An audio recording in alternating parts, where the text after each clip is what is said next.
Hola, ¿cómo están? Mi nombre es Santiago Tacunan y bienvenidos a Quilca Podcast en su tercera temporada.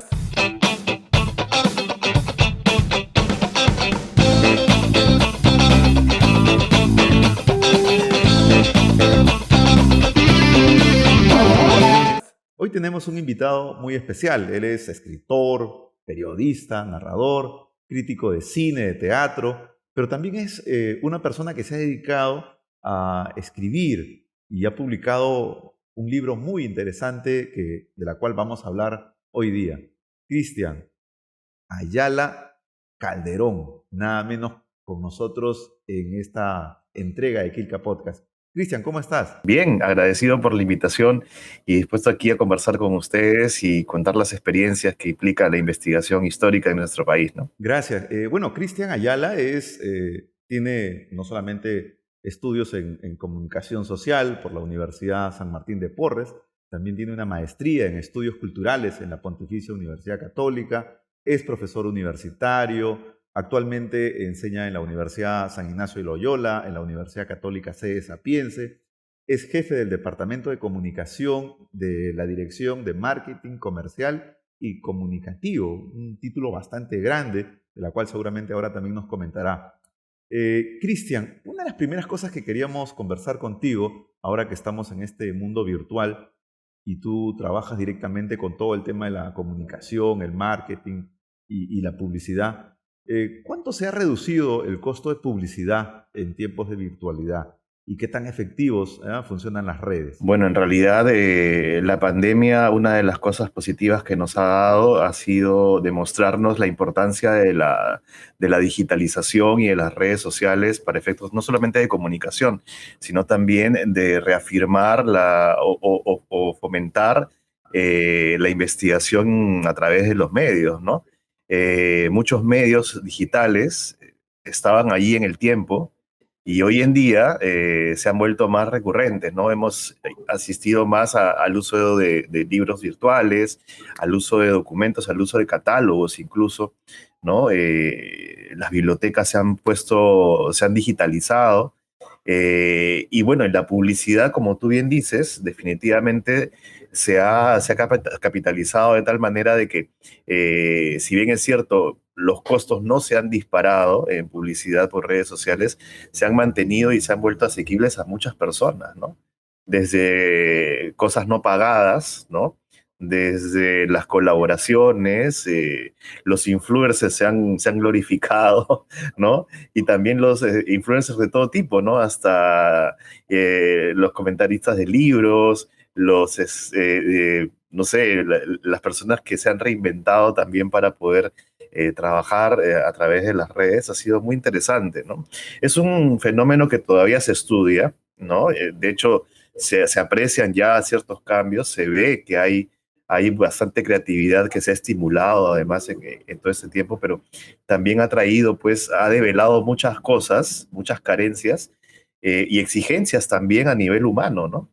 Esta virtualización que termina a veces matando la parte del contacto físico y todo lo demás, ha exigido poder mostrar un poco más de humanidad en las personas, ¿no? Si antes vendías un producto mostrándolo o usándolo, pues ahora transmitías también esa sensación de confort, de calidad, de valores, ¿no? Como por ejemplo valorar más la familia, tu espacio, lo saludable, lo sano, o sea, es decir, todas estas cosas que antes podrían ser superfluas, hoy se han vuelto pues importantes, ¿no?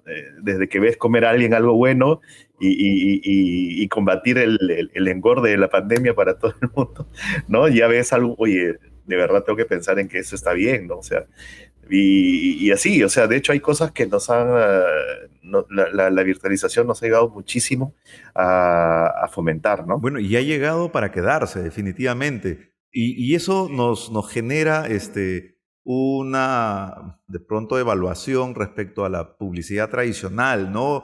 En estos volantes, afiches, que seguramente tratarán de retornar, pero creo que ya es un paso inevitable en el tema de la virtualidad, porque sobre todo el impacto que ha tenido y la reducción de costos pues ha sido pues tremendo, ¿no? Ahora de pronto uno puede hacer una publicidad o un spot y llegar a mucha mayor cantidad de gente y de pronto con el mensaje mucho más claro que de pronto un volante que a veces con el tema del hábito de lectura a veces nadie leía y finalmente terminaba tirando por la calle, ¿no? Habrá menos contaminación, Santiago, definitivamente menos papeles en las calles, menos, no sé, todo estará en nuestros celulares, definitivamente mucho más que antes. Y sí, definitivamente, pues ya las cosas se han visto, incluso en las últimas elecciones, ¿no? Ha habido mucha campaña, mucho trabajo en redes, convocatorias, ¿no? Coberturas que ahora todos podemos cubrir, todos podemos ser reporteros, todos compartimos lo que grabamos en nuestro celular. El periodismo se ha convertido prácticamente en un oficio, ¿no? De cualquier persona que tenga un celular en la mano, ¿no? Reportar, denunciar, ¿no? Incluso, ¿no? Como bien decimos, viralizar, pero también a veces convertir estas situaciones en empoderamientos, pues que se pueden no sé, promover de alguna manera la falta de transparencia, ¿no? Que era lo que en periodismo siempre se ha buscado, ¿no? La veracidad y todo, y no lo otro que es la manipulación de informaciones, ¿no? Todavía nos falta mucho en ese sentido, y ese trabajo prácticamente que realizan las personas de grabar, oye, sí, grabo acá, y ya lo denuncio y todo, es muy importante, pero también siempre tiene que haber un medio detrás, ¿no? Y los medios independientes han sido importantísimos, ¿no? En todo este tiempo también para aterrizar ciertos temores, ¿no?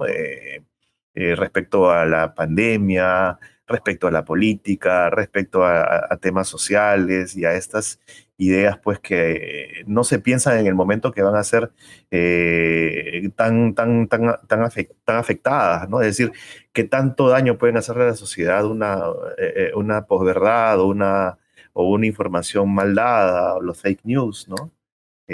Los memes mismos se han convertido pues en una herramienta bastante directa, ¿no? Que justo ahora que hablaremos seguramente sobre la investigación histórica, haremos un paralelismo histórico, ¿no? De los memes y lo que en su momento fue la caricatura, ¿no? Periodística. Exacto, y justo vamos a tratar de ingresar a un nuevo libro que has publicado hace poco desde una perspectiva histórica, La Patria en Disputa, ¿no? Es el último libro que has publicado que justamente trata de abordar un estudio sobre el tema de las caricaturas políticas que ya se ha hecho para otros momentos, ¿no? Y que hay estudios que justamente intentan desarrollar una serie de reflexiones, porque cuando hablamos de caricatura, de pronto se nos asocia rápidamente el tema del humor, ¿no? La festividad, pero la caricatura también puede traer odio y venganza, como de pronto tú lo estás describiendo en el libro, que aborda justamente en esta guerra civil entre Piérola y Cáceres. Cuéntame, ¿cómo inicias esta investigación sobre este libro? ¿Es parte de una tesis? ¿Cómo elegiste el tema? Mira, mi relación con la caricatura en realidad es una relación muy íntima, ¿no? Yo me dediqué a hacer caricaturas en la universidad, dibujaba porque me gustaba, siempre me gustó dibujar, siempre me gustó el tema de la caricaturización y además el dibujo en sí, y el arte, ¿no? Entonces, me incliné por este tema cuando en algún momento en la universidad me topé con la historia de la caricatura política y periodística, ¿no? Y quedé maravillado no solamente por lo que para mí significaba ver esos testimonios gráficos, sino porque me sentía también identificado por la parte de la elaboración, ¿no? Y si bien es cierto, las caricaturas de esa época que yo vi, de las primeras, no son una maravilla artística bien definida y todo lo demás, tienen mucha fuerza, mucha potencia detrás, ¿no? Y muchas lecturas además. Y hablando de la historia propiamente de la caricatura, pues yo creo que es mucho por decir. Digamos, este tiempo que yo abordo en esta última investigación es nada más un trecho de 300 años aproximadamente de historia de la caricatura política en el mundo, ¿no? Hablamos en el mundo, pero si nos tenemos que remitir al hecho mismo de representar a través de lo gráfico el quehacer, el día a día del ser humano, pues nos tendremos que ir hasta la época de las cavernas, ¿no? Y ver que prácticamente es un registro ilustrado de lo que es un día a día de una casa o de algo, ¿no? Pero este es el inicio y además está representado en esas culturas. Siempre hay una manera de poder plasmar lo religioso, lo político, lo social en algo que se hace, ¿no? Y obviamente tenía que llegar el tiempo de la caricatura, que tiempo de gloria, pues estamos hablando del siglo XVIII, siglo XIX, en pleno fervor de la Revolución Francesa y posteriormente de la independización de las colonias en el mundo, ¿no? Pero la concreta época de la guerra civil entre Piérola y Cáceres es muy, muy, muy cruel, ¿no? Porque hay una caricatura de odio, hay una caricatura combativa de ambos lados, ¿no? Y que no se da en otros tiempos de la República, ¿no? En el inicio de la República, cuando hay todavía estas pequeñas guerras civiles, ¿no? Que no se comparan a las de Cáceres y Pirola, que fueron realmente, era un odio ya marcado desde la época de la guerra con Chile. O sea, estamos hablando 10 años después de la retirada de la invasión chilena, ¿no? En Lima, que además es otra época interesante, porque casi no se dice mucho de esta ocupación de 3 años y medio de Lima por el ejército chileno, ¿no? Y además que ahí hay mucho cuestionamiento porque Cáceres y Piérolas pues empiezan a tener esta rencilla, este rencor allí, ¿no? En esa época de la invasión, en la defensa de Lima, ¿no? Pero además también porque hay algo muy interesante ahí, ¿no? En realidad lo que se intenta después de la guerra es tratar de buscar culpables, justamente de una derrota que a la larga va a traer pues una serie de complicaciones, no solamente en temas económicos, sino en el orden político y social sobre todo. Y esta disputa por el poder va a ser pues encarnizada, ¿no? Y como tú bien dices, o sea, la búsqueda de culpables, que además por hechos ya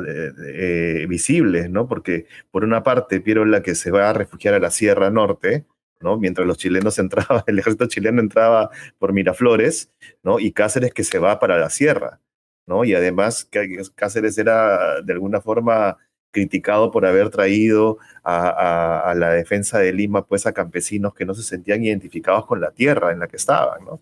Por los testimonios que se sabe del ejército chileno, ¿no? Es que muchos de los que eran aprisionados, ¿no? O que se les encontraba en el campo de batalla, aparte de no tener la vestimenta propiamente para la guerra, decían, no me haga daño, me han traído obligado, yo no tengo nada que ver aquí, por favor, ¿no? Y tenían, pues, y escapaban. Entonces, estas narraciones, pues, nos hablan de estas rencillas que ya había. Cáceres culpaba a Piérola de no darle refuerzos, Piérola culpaba a Cáceres de haber traído gente inocente a morir y así. Entonces, ya había un odio encarnizado. Y cuando llegaron, cuando se fueron, bueno, cuando abandonó el ejército chileno la toma de Lima y se firmó el tratado de Ancón, Cáceres obviamente también criticaba este tratado contra Iglesias, se fue contra Iglesias, hubo allí un golpe de Estado, ¿no? O sea, estamos hablando de dos caudillos importantes en la defensa de Lima, que además de postular a esta imagen, ¿no? De ser los salvadores de la patria, empiezan pues a fabricar toda una campaña a través de los medios, ¿no? En ese entonces podríamos decir que es como, hay un paralelismo innegable, ¿no? O sea, los medios al servicio del caudillo, los medios al servicio de la disputa, ¿no? Y cada uno tenía sus imprentas, ¿no? Y si uno compara esos escenarios en la actualidad, pareciera pues que hay muchas cosas que finalmente la historia nos sigue demostrando que no ha cambiado. Sí, y sobre todo por la manera violenta en que se representaban al opositor a través del arte, ¿no? De la caricatura. Los caricaturistas en esa época, además, hay que mencionarlo, eran independientes, ¿no? Y las imprentas mucho más. O sea, no había un medio de comunicación que tenía su imprenta, su caricaturista, su personal, ¿no? Su capital humano y todos pensaban igual, ¿no? Tú buscabas al mejor caricaturista y le decías, represéntame esto, él lo dibujaba, lo diseñaba, ibas a la imprenta, a la otra imprenta, que no tenía nada que ver de repente con tu pensamiento, pero si le pagabas te tenían que imprimir, ¿no? Y te imprimía las caricaturas y todo, y se repartía. Entonces, ¿qué hacía? El contrario, iba, obviamente el caricaturista tenía las de ganar porque era anónimo, se escondía, nadie sabía quién era, pero la imprenta sí. Entonces iban a las imprentas de estos italianos, porque por lo general estaban a cargo de los italianos de las imprentas, y se las quemaban, ¿no? Las apedreaban, las quemaban, ¿no? Ellos eran independientes, ¿no? Pero ahí había una guerra por tumbarse al otro, ¿no? A través y justamente eliminar este aparato comunicativo que era la imprenta, ¿no? Hay algo que al inicio te preguntamos, pero no has terminado de respondernos respecto a cómo nace esta investigación de la patria en disputa. ¿Es tu tesis de maestría? ¿Es alguna investigación que nace por el encuentro de alguna fuente? ¿Es de pronto algo que tú eliges porque hay ya un vacío historiográfico? ¿A qué obedece este libro? Sí, hasta hace unos años había un vacío historiográfico aquí, no se había hecho mucho sobre la caricatura y esta investigación nace pues en el 2001, 2001 aproximadamente, cuando yo trabajaba en el Departamento de Investigación de la San Martín. Y pues hice un trabajo mucho más extenso, era un trabajo que abordaba 200 años de la caricatura y con mucha información además, ¿no? Pero obviamente pues esto para presentarlo como una tesis era bastante extenso y tú sabes perfectamente pues que en algún momento encuentras ciertas brechas que no te permiten hilar algunas cosas porque hay estos vacíos, ¿no? Entonces quedó en el tiempo, me dediqué al otro libro y ahí lo tenía como un cofre, ¿no?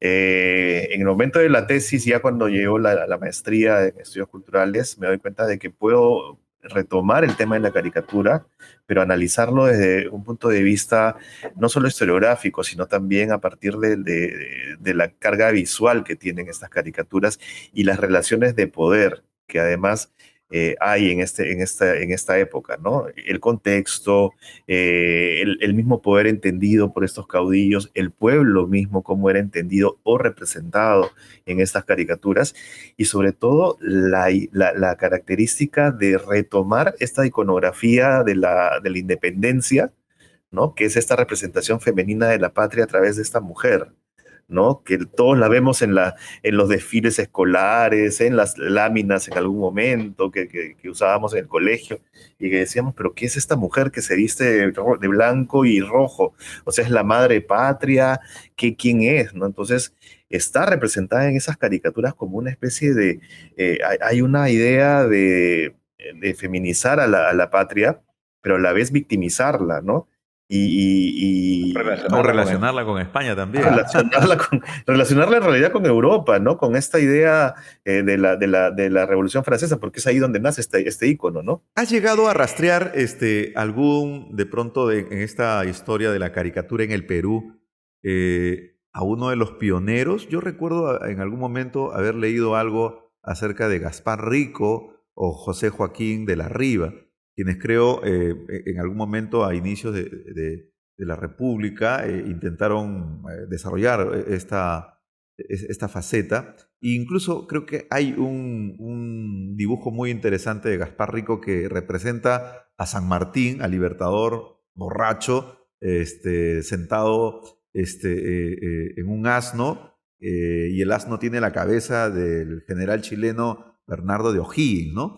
Y muchos de los especialistas mencionan que es a partir de esta representación en donde incluso encuentran varios seudónimos, ¿no? El Invisible, por ahí yo me acuerdo uno que hacían esta mención. Este rastreo de la caricatura en el Perú, ¿a qué representantes de pronto podríamos mencionar como los que comienzan a desarrollar esta faceta aquí en el Perú? Mira, en realidad los artistas caricaturistas en la historia de nuestra independencia, en estos 200 años, han sido personas que prácticamente se han escondido, ¿no? Por temor justamente a estas represalias. Y otros firmaban como simplemente yo, ¿no? Decía yo, al final, ¿no? Que se escondían de alguna manera en el seudónimo. Pero hoy hay otros que no, hay otros que sí, o sea, como tú bien dices, Gaspar Rico, y otros, y sobre todo los arequipeños, ¿no? Que no tenían este temor y estaban totalmente, ¿no?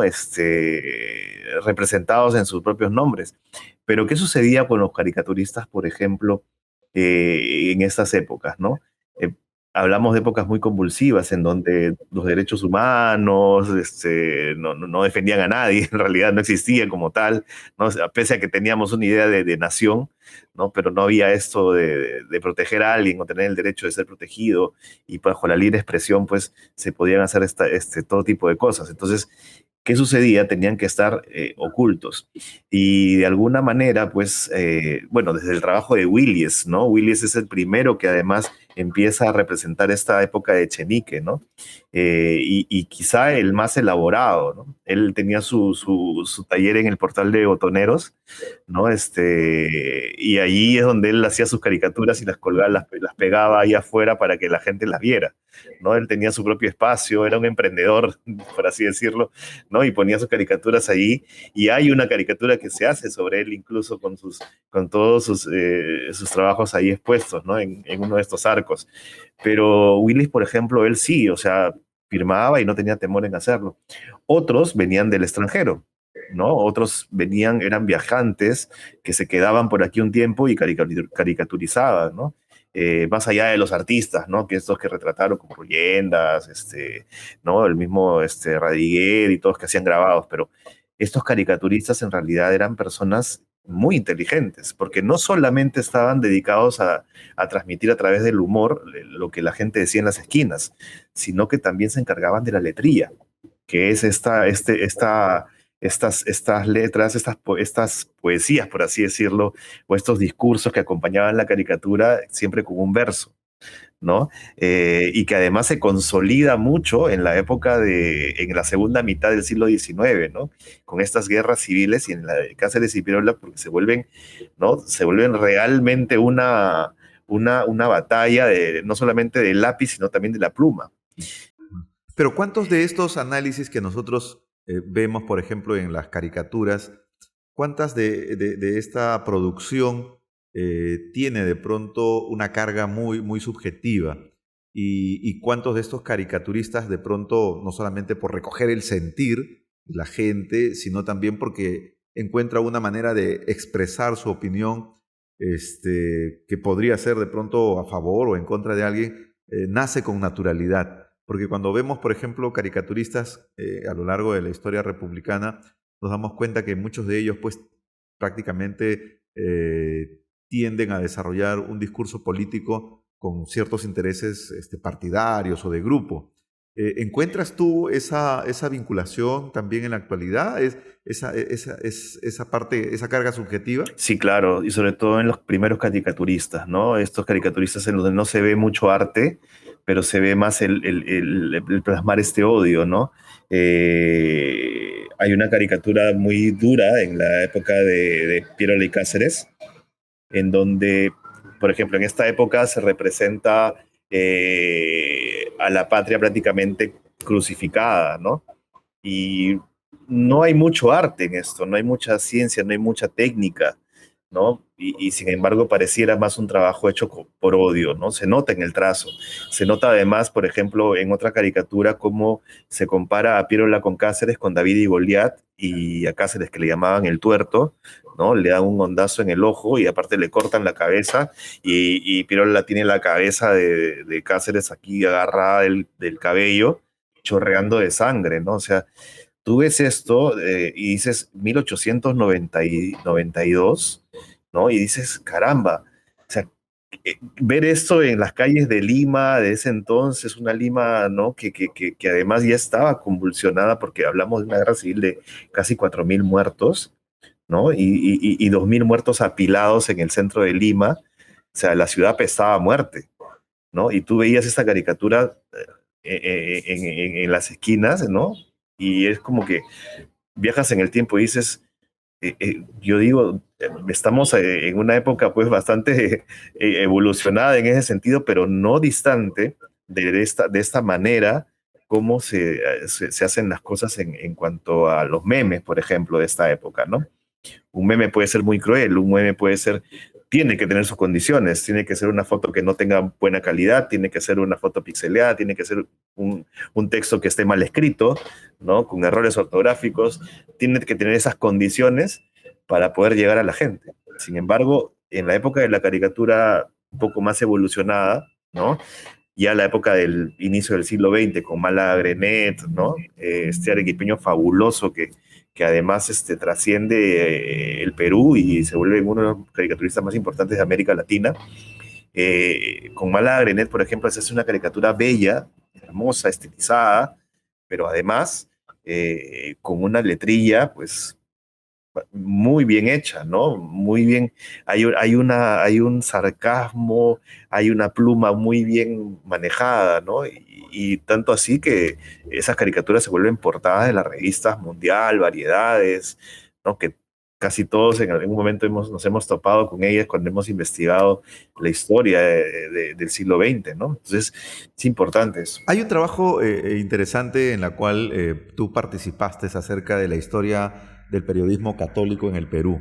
Eh, este trabajo llegó a publicarse en algún texto, no lo tengo registrado, o formó parte de un equipo de investigación para el recojo de información para la Iglesia Católica solamente. Me has hecho recordar una época muy bonita, ¿no? Fue en el año 2002, más o menos, cuando yo ingreso a trabajar a la UCS. Llego con esta investigación bajo el brazo, ¿no? Justamente lo trabajamos con el doctor José Antonio Benito, se lo presenté como tal, y pues avanzamos mucho en esto, en la etapa de investigación. Y era precisamente porque en algún momento yo vi este trabajo como como un contrapeso a otro que había encontrado, ¿no? Que era justamente el periodismo anticlerical, que surge a fines del siglo XIX con la llegada del libre pensamiento al Perú, ¿no? Y el periodismo católico que aparte pues nace para poder combatir a estas publicaciones, a estas nuevas creencias que llegaban a socavar, a amenazar la hegemonía de la religiosidad y el catolicismo en el Perú, ¿no?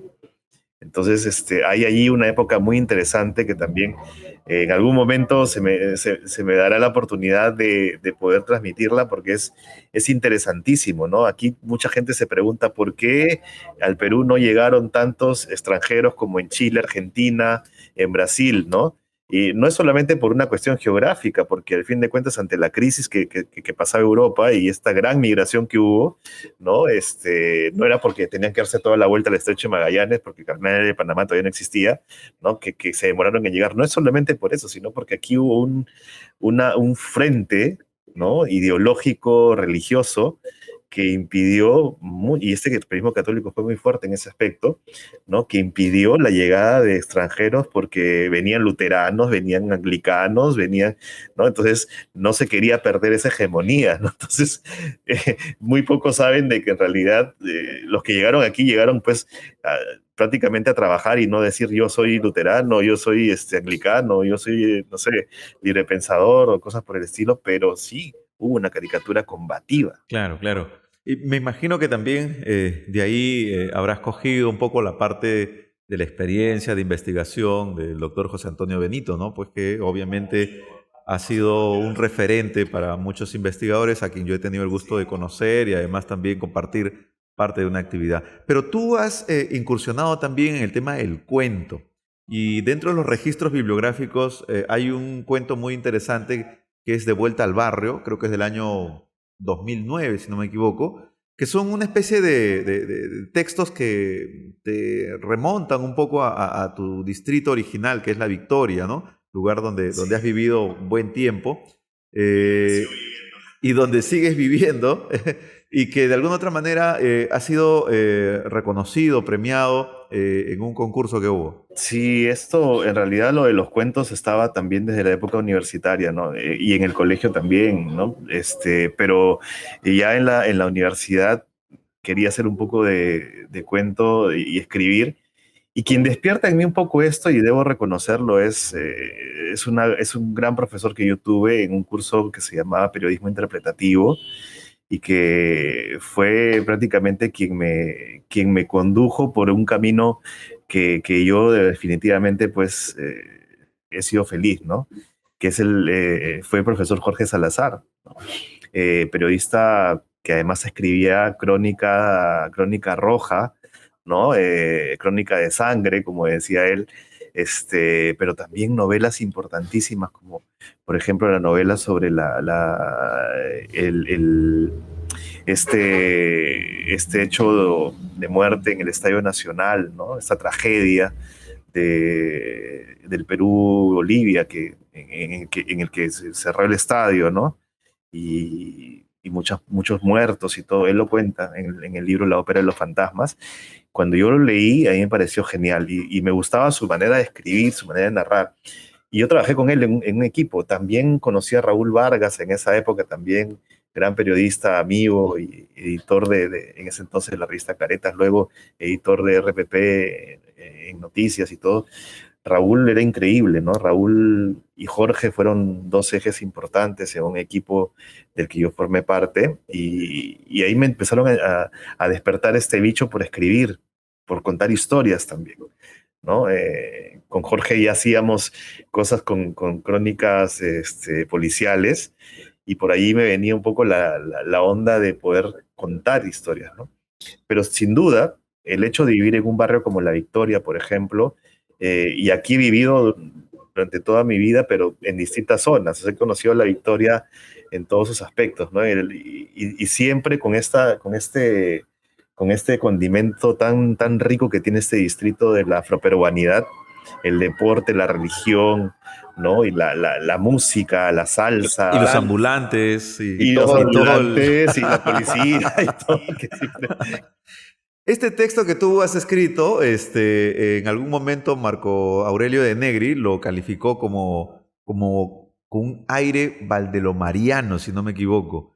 ¿Qué otras publicaciones así narrativas has desarrollado o es la única? No, mira, yo en principio lo de Marco Aurelio fue para mí, o sea, me enteré de esto un día a la 1 de la madrugada y después de 2 años. O sea, yo no había visto el programa de Marco Aurelio y una amiga me lo pasó y me dijo, mira lo que encontré.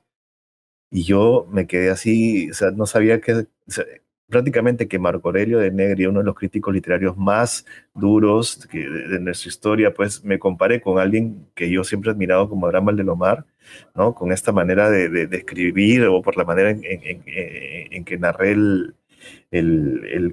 esta historia, este cuento, fue increíble. O sea, yo cuando participo en ese concurso quedo con una mención honrosa, ¿no? Pero Marco Aurelio lo decía en su programa, o sea, esto estaba para el primer puesto, ¿no? O sea, no, era como que, o sea, no era una mención honrosa, o sea, Imagino, ya me imagino cómo se debe haber sentido el que ganó.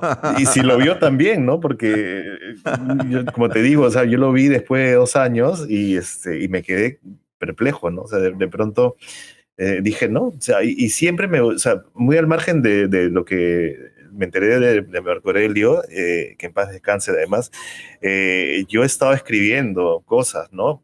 Porque para mí fue una catarsis escribir. Como para todos empezamos escribiendo por alguna catarsis. A mí me asaltaron una vez en un taxi. ¿Me entiendes? O sea, fue horrible, o sea, me secuestraron, fue así como una película, ¿no? Un secuestro que te llevo por acá, te robo las tarjetas, y no fue en mi distrito, no fue en La Victoria, fue en San Borja, o sea, ¿cómo decirte? O sea, en mi distrito a mí casi nada me ha pasado, ¿no? Pero, o sea, fue en San Borja y de pronto me encuentro en la narración la posibilidad de soltar algunos traumas. Entonces empecé a contar esta historia del asalto, ¿no? La conté con todos los detalles y traté de reflejar todo y a partir de esa narración yo creo un blog, ¿no? Un blog que se llama Ganas de contarte qué. Y ahí empiezo a contar primero esta historia del asalto y luego empiezo a contar cosas íntimas también, ¿no? Muy pegadas a mis recuerdos. porque aquí tengo que agradecerle a mi abuelo que siempre tenía las cosas que contarme y me las contaba pues con este hilo, ¿no? Te voy diciendo esto, pero antes tengo que contarte tal cosa. Entonces es como que empecé a recurrir a ese estilo y contaba pues estas cosas. Conté la historia de las empleadas domésticas que pasaron por mi familia, por ejemplo, en general, ¿no? Cómo las recordábamos con cariño a cada una, ¿por qué? ¿No? Porque las sentíamos parte de la familia y empecé a hablar de cada una de ellas, empecé a contar la historia de los locos que conocí en toda mi vida, los locos de la Victoria, ¿no? Empecé a contar historias como, por ejemplo, no sé, episodios familiares que a cualquiera le podrían pasar, pero que a mí me pasaron de una manera particular, ¿no? Y entonces empecé a narrar muchas cosas, los carnavales, cómo se vivían los carnavales en la Victoria, por ejemplo, y me acordaba mucho de José Antonio del Busto, ¿no? Cuando hablaba de Barranco, por ejemplo, ¿no? Y cómo me narraba los personajes y estos libros maravillosos que leía también en esa época de crónicas y narraciones. Y de alguna forma, pues me inspiraba en ellos, ¿no? Para poder también contar yo lo que consideraba importante, decir, sobre un barrio al cual todo el mundo lo llamaba de picante y todo, por así decirlo, pero pocos entendían que era el barrio, que ha sido el barrio de Nicomedes, de Victoria, Santa Cruz, de gente es un barrio totalmente afroperuano, ¿no? Yo he crecido en este barrio afroperuano, que además le ha dado mucho al país, ¿no? Y además, pues, no sé, tendría tanto que decir de la victoria, y no solamente esa victoria que se ve como una victoria migrante, una victoria de gamarra, ¿no? De ambulantes o cosas por el estilo, sino un barrio donde yo aprendí a respetar al otro, ¿no? Por su condición o por su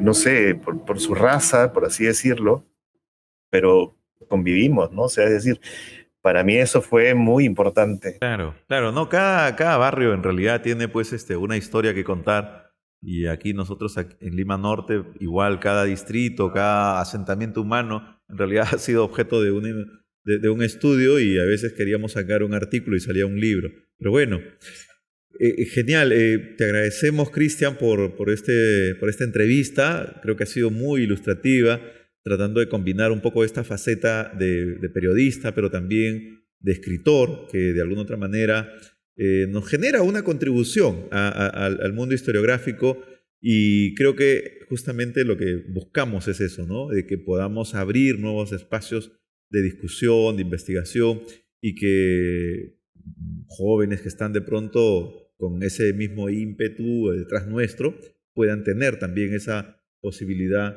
de poder seguirnos, ¿no? Sí, es muy importante que la juventud hoy en día entienda, además que tienen todas las herramientas para poder pasearse por la historia, no solamente en los libros físicos, sino también en los que ya hay disponibles en redes, ¿no? Y además, lo más importante de todo es que esa sensibilidad, ¿no? No se puede perder por la digitalización, al contrario tenemos más accesibilidad a la historia, a las fuentes, ¿no? Y eso es lo curioso, ¿no? Que esto no está matando, ¿no? De alguna forma no mata la idea de publicar, la idea de leer.